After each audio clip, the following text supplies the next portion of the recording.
Hello， 大家好，欢迎来到明月三千里的频道。今天我们一起来看一段美国财长贝森特在接受 Fast Nation 的访谈节目的视频。目前中美的贸易关系日渐微妙，有议员建议撤销中国学生的签证，还有限制对华出口，贸易谈判似乎也停滞了。特朗普总统还指责中国违反了日内瓦谈判的协议。就在这样子的大背景下，美国财长贝森特对中美的贸易、关税、美国经济前景以及国内的政策等热点问题发表了他的看法。那接下来呢，我们就一起来看一下这一段访谈的视频。We begin today with Treasury Secretary Scott Bessent. Good morning, and thank you for being here. Morning, Margaret. There's so much to get to. I want to start with China because the defense secretary just said there's an imminent military threat from China to Taiwan. Days earlier, Secretary Rubio said he'd aggressively revoked Chinese student visas. On top of that, you have curbing exports to China. Trade talks, you said, with Beijing are stalled, and President Trump just accused China of violating an agreement and now says no more Mr. Nice Guy. Are you intentionally escalating this standoff with Beijing? Well, I don't think it's intentional. I think that what Secretary Hegseth did was remind everyone that during COVID, China was an unreliable partner. And what we are trying to do is to de-risk. We do not want to decouple, Margaret, but we do need to de-risk, as we saw during COVID, whether it was with semiconductors, medicines, the other products. We are in the process of de-risking. Making the United States less reliant on China, but at the same time. And the whole world. The whole world, because what China is doing is they are holding back products that are essential for the industrial supply chains of India, of Europe, and that is not what a reliable partner does. So is that, what specifically is President Trump saying when he says they are violating an agreement? Because it was the one you negotiated in Geneva earlier this month. And what's the consequence for that? Well, we will see what the consequences are. I am confident that when President Trump and Party Chairman Xi have a call, that this will be ironed out. But the fact that they are withholding some of the products that they agreed to release during our agreement, maybe it's a glitch in the Chinese system. Maybe it's intentional. We'll see after the president speaks with the party chairman. That's critical minerals, rare earths. Is that what you're talking about? Yes. So the president has said a few times that he was going to speak to President Xi, but he hasn't since before the inauguration. Beijing keeps denying that there was any contact. Do you have anything scheduled? I believe we'll see something very soon, Margaret. Do you have a conversation with your counterpart or Lutnick with his counterpart at the commerce level? Well, I think we're going to let the two principals have a conversation, and then everything will stem from that. JP Morgan CEO Jamie Dimon spoke this week at an economic forum, and he gave this read on Beijing. I just got back from China last week. They're not scared, folks. This notion they're going to come bow to America, I wouldn't count on that. And when they have a problem, they put 100,000 engineers on it, and they've been preparing for this for years. Have you underestimated the Chinese state's backbone here? Again, Margaret, I hope it doesn't come to that. And Jamie's a great banker. I know him well, but I would vociferously disagree with that assessment that the laws of economics and gravity apply to the Chinese economy and the Chinese system just like everyone else. But when you were last here in March, we were trying to gauge what the impact of the standoff with China and with the tariffs on the rest of the world would do for American consumers here at home. At that time, you told us you were going to appoint an affordability czar and council to figure out 5, you said, or 8 areas where there will be some, pain for working class Americans. Where are you anticipating price increases? Well, thus far, we wanted to make sure that there aren't price increases, Margaret, and thus far there have been no price increases. Everything has been alarmist. That the inflation numbers are actually dropping. We saw the first drop of inflation in 4 years.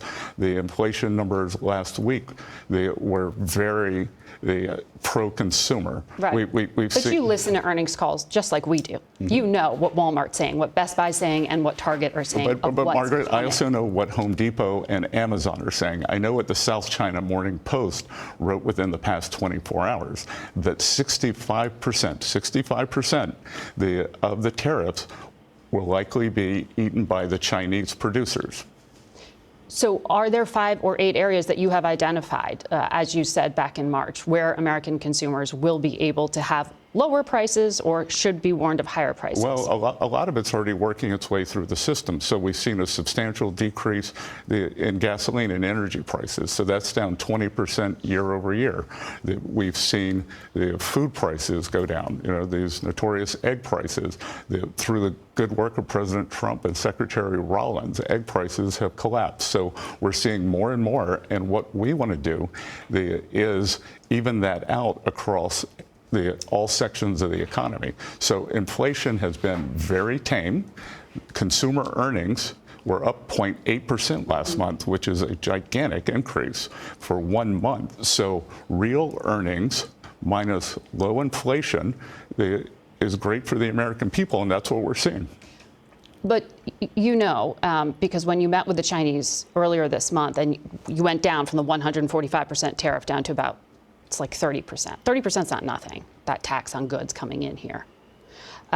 Retailers are warning of price hikes. Well, when you go back to school shopping, things are going to cost more. But Margaret, some are and some aren't. Home Depot and Amazon said they're not.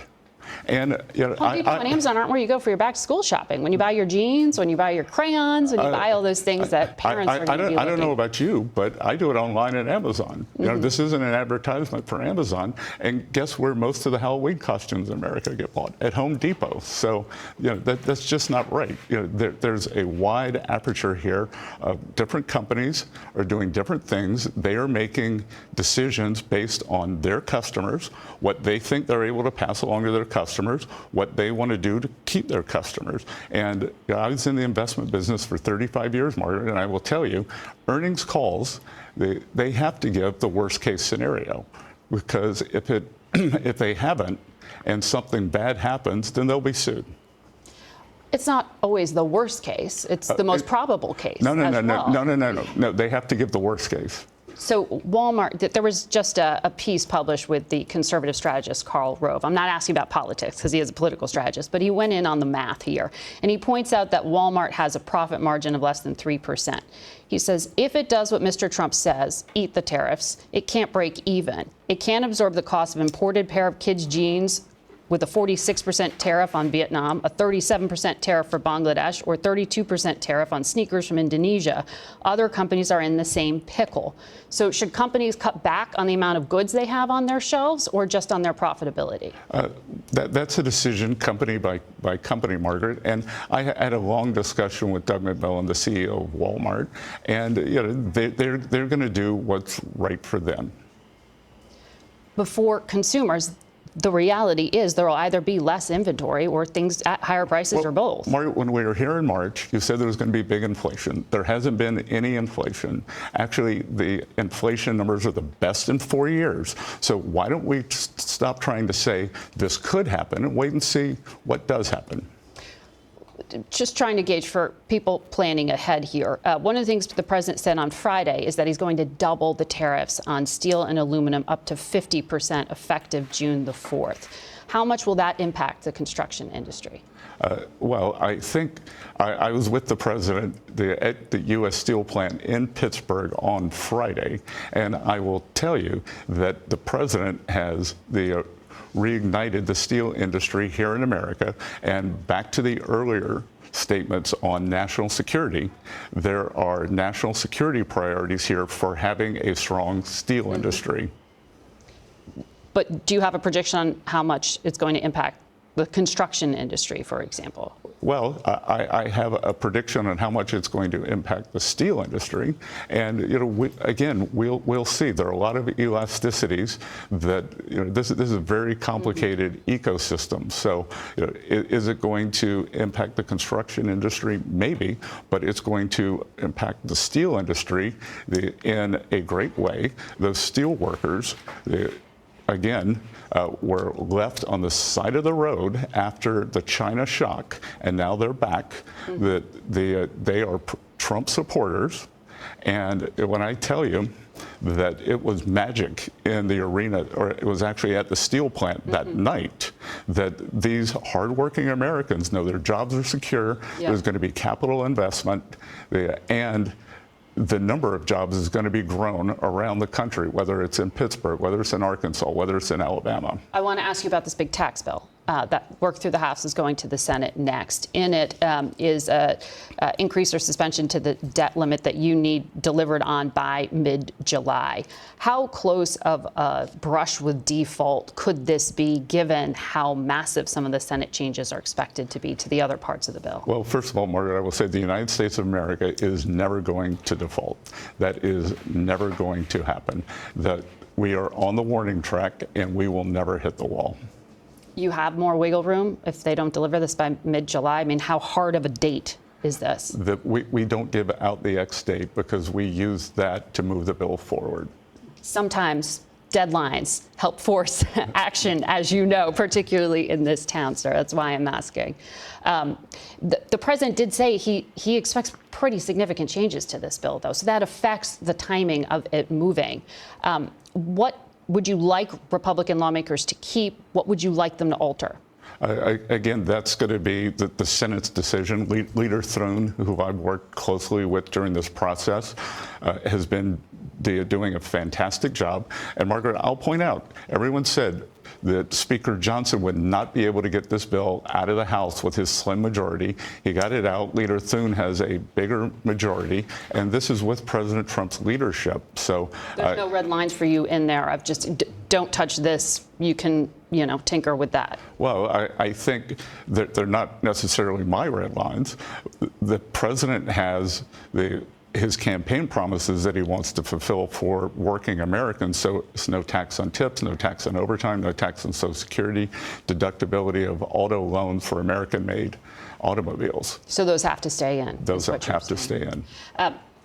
JP Morgan's Diamond also predicted a debt market crisis. Cracks in the bond market was what he said. You are considering easing some regulations, you've said, for the big banks. How do you avoid that bond market crisis he's predicting spreading and really causing concern, particularly with all of the worries about American debt right now? So again, I've known Jamie a long time, and for his entire career, he's made predictions like this. Fortunately, none of them have come true. That's why he's a banker, a great banker. He tries to look around the corner. One of the reasons I'm sitting here talking to you today and not at home watching your show is that I was concerned about the level of debt. So the deficit this year is going to be lower than the deficit last year, and in 2 years, it will be lower again. We are going to bring the deficit down slowly. We didn't get here in 1 year. We didn't get here in 1 year, and this has been a long process. So the goal is to bring it down over the next 4 years, leave the country in great shape in 2028. You know that the Speaker of the House estimates this is going to add $4 to $5 trillion over the next 10 years, and there's that debt limit increase. Well, again, Margaret, that's CBO scoring. That's the Speaker of the House. No. He said it last Sunday on this program. He said that's the CBO scoring. He said that sounds right. Let me tell you what's not included in there, what can't be scored. So we're taking in substantial tariff income right now. So their estimates that could be another $2 trillion.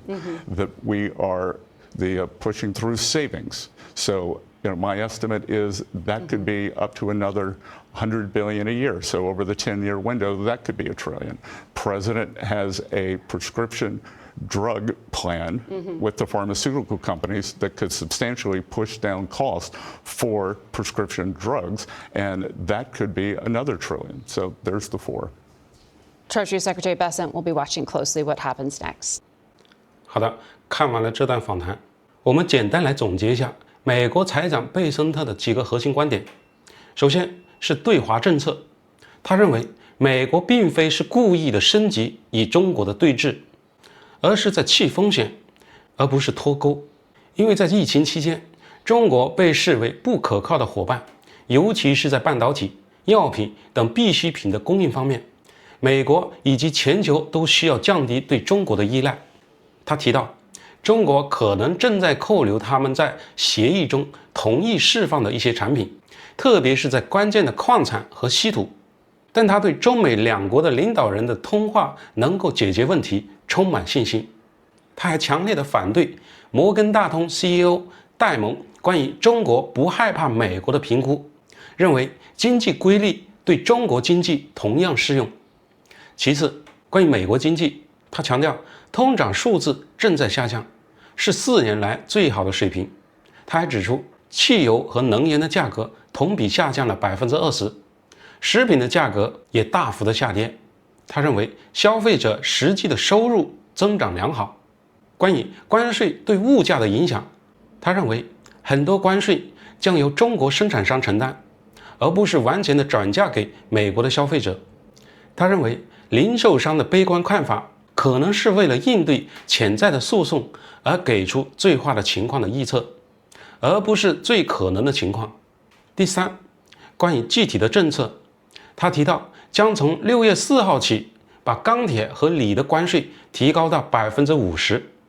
他认为这对于重振美国的钢铁业、保障美国国家安全非常重要，并将为美国工人带来更多的就业和投资。对于债务的上限，他坚决地表示美国永远不会违约。关于正在审议的税收法案，他表示法案的内容将由参议院决定，但他强调特朗普总统的竞选承诺，即不对小费、加班费、社会保障征税，以及美国制造汽车贷款的可抵扣性，这些条款必须保留。最后，对于戴蒙预测的债券市场的危机，他也表示不赞同，并指出美国赤字正在逐年的下降。他反驳了税收法案会大幅的增加国债的预测。总的来说，贝森特财长在紧张的国际和国内经济的大背景下，对美国经济表现持乐观的态度，强调了去风险的对华策略，并捍卫了美国政府的各项政策措施。好的，今天的话题就先聊到这里。最后再次提醒一下大家，记得点个赞，关注一下明月3000里的频道，打开小铃铛，咱们下期再见。